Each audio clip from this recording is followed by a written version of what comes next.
God, I'm full of so much gratitude right now.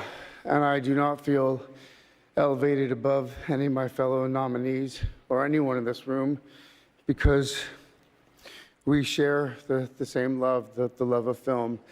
And this form of expression has given me the most extraordinary life. I don't know what I'd be without it.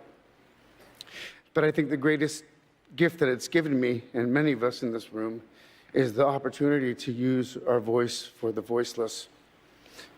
I've been thinking a lot about some of the distressing issues that we are facing collectively. We're talking about the fight against injustice.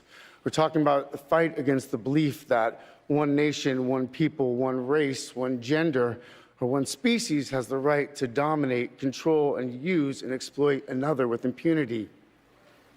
I think that we've become very disconnected from the natural world, and many of us, what we're guilty of is an egocentric worldview, the belief that we're the center of the universe. We go into the natural world and we plunder it for its resources.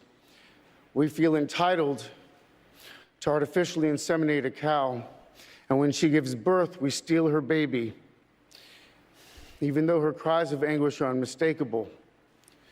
And then we take her milk that's intended for a calf, and we put it in our coffee and our cereal.